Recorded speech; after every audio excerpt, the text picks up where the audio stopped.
আসসালামু আলাইকুম। বেলা বাড়তে থাকে আর ইরান ইসরায়েল যুদ্ধের নানা খবর গণমাধ্যমে প্রকাশ হতে শুরু করে। দর্শক, সেই খবরে খুবই গা কাঁপানো বা শরীর কাঁপানো সব খবরাখবর, শিউরে ওঠার মতন কিছু খবর। যেমন একটি খবর, ইসরায়েলের হামলায় আইআরজিসির 10 সদস্য নিহত। আল জাজিরা এই খবর দিয়েছেন, অর্থাৎ ইসলামিক রেভলিউশনারি গার্ডের 10 জন সদস্য নিহত।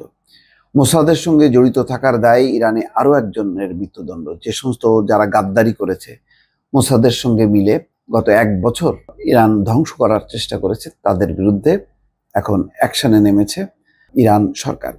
ইরানি গণমাধ্যমে হারমিস ড্রোন ভূপাতিত করার ফুটেজ প্রকাশ হয়েছে, কিভাবে ইসরায়েলি ড্রোনটা ভূপাতিত করেছে তার খবর। দর্শক, প্রথম যে খবরটা, যে মোসাদের সঙ্গে জড়িত থাকার দায়ে ইরানে আরো একজনের মৃত্যুদণ্ড, সে খবরে বলা হচ্ছে ইরানে মোহাম্মদ আমিন মাহদাভি শায়েস্ত নামে এক ব্যক্তির মৃত্যুদণ্ড কার্যকর করা হয়েছে। ইসরায়েলের গোয়েন্দা সংস্থা মোসাদের সঙ্গে সংশ্লিষ্টতা থাকার দায়ে তাকে ফাঁসিতে ঝোলানো হয়েছে। ইরানের আধা সরকারি বার্তা সংস্থা তাসনিম ও ফার্সের প্রতিবেদন সূত্রে এই তথ্য জানা গেছে। খবর আল জাজিরার। তাসনিমের প্রতিবেদনে বলা হয়, মোসাদের সঙ্গে যুক্ত একটি সাইবার দলের প্রধান ছিলেন শায়েস্ত। তাকে 2023 সালের শেষ দিকে গ্রেপ্তার করা হয়। 13ই জুন থেকে ইরানে হামলা শুরু করে ইসরায়েল। এরপর থেকে এখন পর্যন্ত ইসরায়েলের পক্ষে গুপ্তচর বৃত্তির দায়ে 3 জন ব্যক্তির মৃত্যুদণ্ড কার্যকর করেছে ইরানি কর্তৃপক্ষ।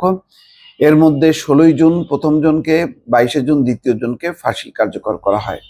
তাদের বিরুদ্ধে আনা অভিযোগগুলো স্বাধীনভাবে যাচাই করতে পারেনি আল জাজিরা। মানবাধিকার সংস্থাগুলো প্রায়ই ইরানে মৃত্যুদণ্ড কার্যকর এবং যথাযথ বিচার প্রক্রিয়া অনুসরণ না করার প্রবণতার কঠোর সমালোচনা করে আসছে। কিন্তু এখন এই যুদ্ধকালীন অবস্থায় সম্ভব না। এগুলি যদি দৃষ্টান্ত স্থাপন না করে ইরান, তাহলে এই গাদ্দারদের সংখ্যা বাড়তেই থাকবে।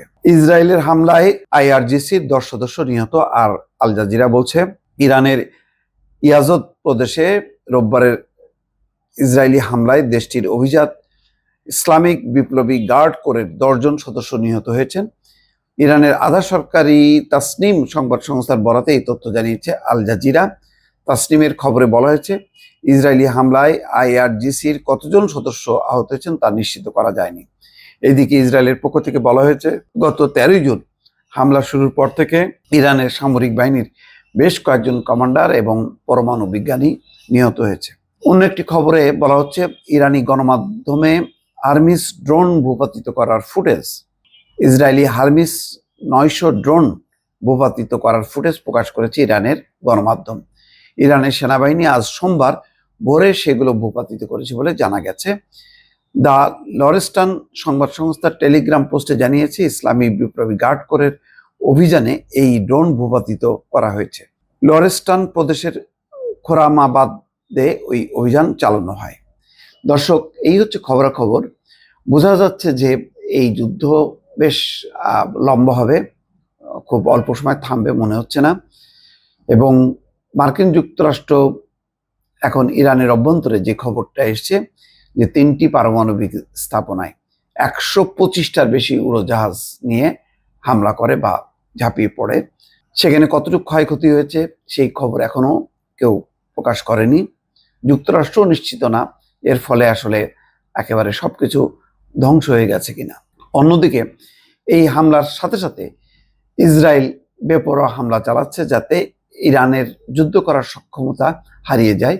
এবং সেই টার্গেট অনুযায়ী আজকে 6টা বিমানবন্দর লক্ষ্য করে তারা হামলা চালিয়েছে, যাতে ওইসব বিমানবন্দর ব্যবহার করে কোনো যুদ্ধ বিমান উঠতে না পারে ইরানের।